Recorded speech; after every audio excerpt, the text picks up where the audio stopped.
వివేకానంద రెడ్డి హత్య కేసులో ప్రధాన నిందితులుగా ఉన్న అవినాష్ రెడ్డి ఇప్పుడు పార్టీ మారిపోతున్నారా అంటే అవునని అనిపిస్తుంది. అసలు ఎందుకు పార్టీ మారబోతున్నారు అంటే కడప రాజకీయాలు మొత్తం షర్మిల గారి చుట్టూ, సునీత గారి చుట్టూ తిరుగుతున్నాయి. అయితే తను తప్పించుకునే ప్రయత్నంలో మరి బీజేపీలో చేరుతున్నారా అంటే మరి ఏమో.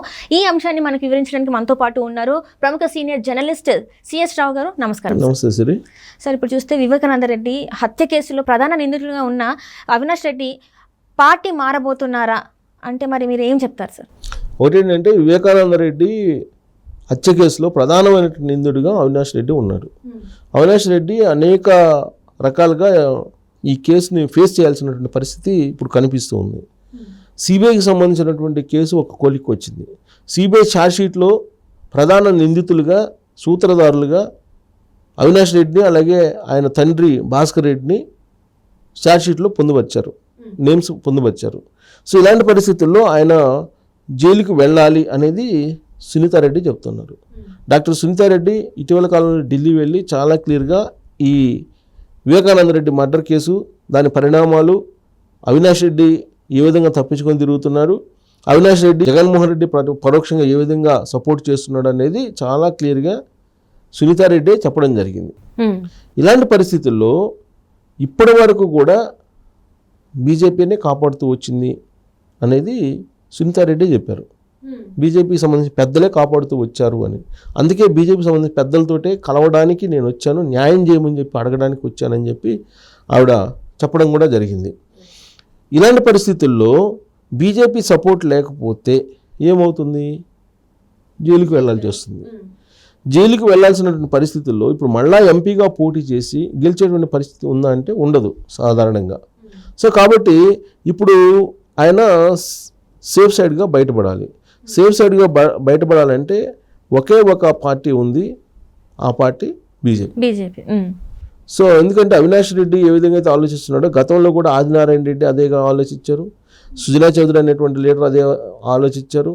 అనేక మంది దేశవ్యాప్తంగా ఉండేటువంటి అనేక మంది లీడర్లు, బ్యాంక్ డిఫాల్టర్లు కానీ, నేరాలకు సంబంధించినటువంటి సంస్కృతి, నేరానికి సంబంధించినటువంటి ఫైల్స్ ఉన్నటువంటి వాళ్ళు కానీ బీజేపీలో చేరిపోయారు. బీజేపీలో చేరంగానే వాళ్ళ మీద కేసులు తొలగిపోవడం, లేదంటే విచారణ స్లో కావడం, ఇవన్నీ కూడా జరిగాయి. అందుకే ఆ మధ్యకాలంలో మాజీ ముఖ్యమంత్రిగా ఉన్నటువంటి కేసీఆర్ ఏం చెప్పారంటే వాషింగ్ పౌడర్ నిర్మా సూత్రం అని చెప్పారు. బీజేపీది వాషింగ్ పౌడర్ నిర్మా సూత్రం అని చెప్పారు. అంటే ఏంటి? వాషింగ్ పౌడర్ వేస్తే తెల్లగా వస్తాయి కదా బట్టలు. అలాగే అవినీతి కేసుల్లో ఉన్నటువంటి వాళ్ళు, బ్యాంక్ డిఫాల్టర్స్, నేర ప్రవృత్తి కలిగినటువంటి వాళ్ళు ఎవరైతే ఉన్నారో వాళ్ళు ఈ కేసుల నుంచి తప్పించుకోవడానికి బీజేపీలో చేరుతున్నారు. బీజేపీ చేరంగానే బీజేపీ వాళ్ళు క్లీన్ చిట్ చేస్తున్నారు అనేటువంటి యాంగిల్లో ఆయన దేశవ్యాప్తంగా ఎంతమందిని సేవ్ చేశారు బీజేపీ వాళ్ళని చెప్పి ఒక పెద్ద వీడియో ప్లే చేసి కూడా చూపించారు ఆ మధ్యకాలంలో కేసీఆర్. సో అలాగే ఇప్పుడు అవినాష్ రెడ్డికి సంబంధించి ఈ కేసు జరుగుతున్న సమయంలో, విచారణ వేగవంతంగా చేయించాలి అని చెప్పి ముఖ్యమంత్రిగా అయినటువంటి తొలి రోజుల్లో జగన్మోహన్ రెడ్డి డాక్టర్ సునీత కలిశారని చెప్పి ఆవిడే చెప్పారు. కలిసినటువంటి సందర్భంగా అవినాష్ రెడ్డి పాత్ర ఉంది, అవినాష్ రెడ్డి పాత్ర మీద మీరు ఎంక్వైరీ చేయించండి అని చెప్పేసి అడిగినప్పుడు జగన్మోహన్ రెడ్డి సునీతతోటి ఏమన్నారు?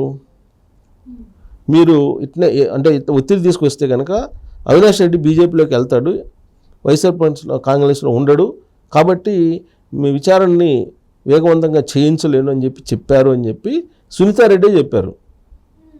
ఇది మనం చెప్పడం కాదు, సునీతారెడ్డే ఈ విధంగా నేను జగన్మోహన్ రెడ్డిని కలిసి అడిగినప్పుడు ఒకవేళ కనుక విచారణ వేగవంతం చేసి జైలుకి పంపించాలనుకుంటే అతను బీజేపీలోకి వెళ్ళిపోతాడని చెప్పి జగన్మోహన్ రెడ్డి అన్నట్టు సునీతారెడ్డి చెప్పారు. అంటే ఆ రోజు నుంచి కూడా బీజేపీలోకి అవినాష్ రెడ్డి వెళ్తాడు అనేది ఉంది, రాజకీయ వర్గాల్లో చర్చ నడుస్తుంది. ఆ అనుమానాన్ని రాజేసింది ఎవరు? సునీతారెడ్డి. సునీతారెడ్డి ఆ అభిప్రాయాన్ని చెప్పారు. ఆ విధమైనటువంటి రాజకీయ ప్రమేయం ఉంది. సో జగన్మోహన్ రెడ్డి ఈ విధంగా చెప్పారని చెప్పి ఆవిడే చెప్పారు. ఆ రోజు నుంచి అవినాష్ రెడ్డి బీజేపీలోకి వెళ్తారేమో అనేటువంటి అనుమానం ఆ రోజు నుంచి ఉంది. ఇప్పుడు బలపడుతుంది. ఇప్పుడు బలపడటానికి కారణం ఏంటి? ఇప్పుడు కడప ఎంపీగా మళ్ళీ అవినాష్ రెడ్డిని పోటీ చేయించాలి వైఎస్ఆర్ కాంగ్రెస్ పార్టీ. ఒకవేళ వైఎస్ఆర్ కాంగ్రెస్ పార్టీ తరపు నుంచి అవినాష్ రెడ్డిని పోటీ చేపిస్తే కేసు విచారణ వేగవంతం అయ్యే అవకాశం ఉంది. ఎందుకు? తెలుగుదేశం పార్టీ, జనసేన, బీజేపీ పొత్తు కాబట్టి. కానీ నిన్నటి వరకు ఏమైంది? ఇండైరెక్ట్గా బీజేపీ సపోర్ట్ ఉంది జగన్మోహన్ రెడ్డికి. ఇప్పటికి కూడా ఇండైరెక్ట్గా ఉంది, పూర్తిగా కట్ కాలేదు, ఎక్కడో కొంచెం చిన్న లింక్ ఉంది. బట్ గతం కన్నా కూడా తగ్గింది. అందుకే ఇప్పుడు జగన్మోహన్ రెడ్డి అనేక సందర్భాల్లో గత 2-3 నెలల నుంచి అపాయింట్మెంట్ అడుగుతుంటే ఇంతవరకు నరేంద్ర మోడీ కానీ అమిత్ షా కానీ అపాయింట్మెంట్స్ ఇవ్వాలి ఆయనకి. ఇప్పటికి కూడా ఆయన ట్రై చేస్తూ ఉన్నాడు అపాయింట్మెంట్స్ కోసం. కానీ ఢిల్లీ పెద్దలు ఆయనకి అపాయింట్మెంట్ ఇవ్వట్లేదు. అంటే దాని అర్థం ఏంటి?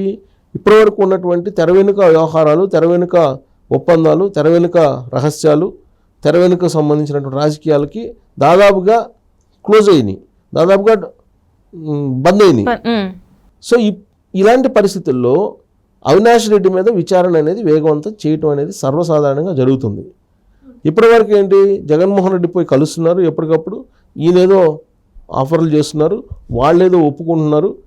ఈయన మీద ఉన్నటువంటి బెయిల్కి సంబంధించినటువంటి కేసు కానీ బెయిల్ రద్దు చేయాలి, బెయిల్ రద్దు చేయలేదు.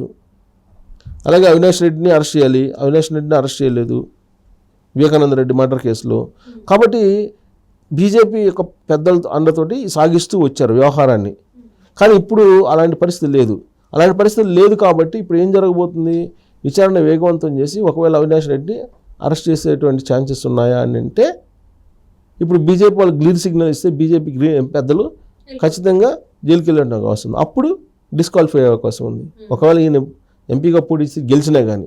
ఇలాంటి పరిస్థితుల్లో అసలు అవినాష్ రెడ్డికి ఎంపీ టికెట్ ఇవ్వాలా వద్దా అనే దాని మీద వైఎస్ఆర్ కాంగ్రెస్ పార్టీలో చర్చ జరుగుతుంది. అందుకే అవినాష్ రెడ్డి బదులు ఇంకొక బ్రదర్ని తయారు చేశాడు అక్కడ జగన్మోహన్ రెడ్డి. అసలు అవినాష్ రెడ్డికి కాకుండా వేరే వాళ్ళకి ఇవ్వాలి అనేటువంటి ఇంకొక బ్రదరు కజిన్ ఉంటే ఆయనకి ఇవ్వాలి అనేటువంటి ఆలోచన కూడా చేస్తూ ఉన్నారు ఇప్పుడున్నటువంటి పరిస్థితుల్లో. సో కాబట్టి ఇలాంటి సిచ్యువేషన్లో సేఫ్ సైడ్గా బయటపడాలంటే అవినాష్ రెడ్డికి ఉన్నటువంటి ఒక ఆప్షన్ ఏంటి? బీజేపీలోకి చేరటం. సో బీజేపీలోకి చేరే అవకాశం ఉందా అని అంటే అవకాశాలు లేకపోలేదు అనేటువంటి సమాధానం వస్తుంది సహజంగా. ఎందుకంటే అవినాష్ రెడ్డిని ఇప్పుడు ఏ విధంగా అయితే గతంలో తెలుగుదేశం పార్టీ నుంచి శ్రీనా చౌదరి, సీఎం రమేష్, ఆదినారాయణ రెడ్డి, టీజీ వెంకటేష్ వీళ్ళందరూ కూడా తెలుగుదేశం పార్టీ నుంచి వెళ్ళిపోయారు. రాజ్యసభలో బీజేపీలో తెలుగుదేశం పార్టీలో విలీనం చేశారు వీళ్ళందరూ కలిసి. అలాంటి సిచ్యువేషనే రాబోయేటువంటి రోజుల్లో వైఎస్ఆర్ కాంగ్రెస్ పార్టీకి సంబంధించినటువంటి ఎంపీలే వైఎస్ఆర్ కాంగ్రెస్ పార్టీని బీజేపీలో రాజ్యసభ వేదికగా విలీనం చేసే అవకాశం కూడా లేకపోలేదనేది ఒక రాజకీయపరమైన చర్చ నడుస్తుంది. అలాంటి అప్పుడు బీజేపీలోకి అవినాష్ రెడ్డిని జగన్మోహన్ రెడ్డి పంపించేటువంటి అవకాశం ఉందనేది కూడా ఇంకొక అభిప్రాయం వెల్లడవుతుంది వైఎస్ఆర్ కాంగ్రెస్ పార్టీ వర్గాల నుంచే. కానీ సేఫ్ సైడ్గా బయటపడాలి. కాబట్టి రాజకీయాల్లో ఏదైనా సాధ్యమే. సో సేఫ్ సైడ్గా బయటపడటమే ఇంపార్టెంట్, కేసుల నుంచి, బెయిల్ నుంచి, నేరాల నుంచి. కాబట్టి అవినాష్ రెడ్డిని బీజేపీలోకి జగన్మోహన్ రెడ్డి పంపించేటువంటి అవకాశం ఉంది అనేది లేటెస్ట్గా తాడేపల్లి వర్గాల్లో నడుస్తున్నటువంటి ఒక పెద్ద సీరియస్ చర్చ. సో అవినాష్ రెడ్డికి కనుక అక్కడ వైఎస్ఆర్ కాంగ్రెస్ పార్టీ ఎంపీగా అవకాశం ఇవ్వకపోతే రాబోయేటువంటి రోజుల్లో అవినాష్ రెడ్డిని తెర వెనుక జగన్మోహన్ రెడ్డి ఉండి బీజేపీలోకి పంపిస్తారు అనేటువంటిది ఒక రాజకీయపరమైన చర్చ వైఎస్ఆర్ కాంగ్రెస్ పార్టీ వర్గాల్లో, అలాగే మిగిలిన విపక్షాల్లో కూడా అదే నడుస్తుంది. సో చూడాలి రాబోయే రోజుల్లో ఏం జరుగుతుంది. ఇదంతా కూడా ఇప్పుడు జగన్మోహన్ రెడ్డి కంప్లీట్గా అధికారం కోల్పోయి బీజేపీ బాగా వ్యతిరేకంగా అయ్యి జగన్మోహన్ రెడ్డికి ఇప్పుడు తెలుగుదేశం పార్టీ ఏం చెప్తే అది చేసేటట్టుంటే బీజేపీ ఇవన్నీ కూడా సాధ్యం అవుతాయి. Right. Thank you so much sir.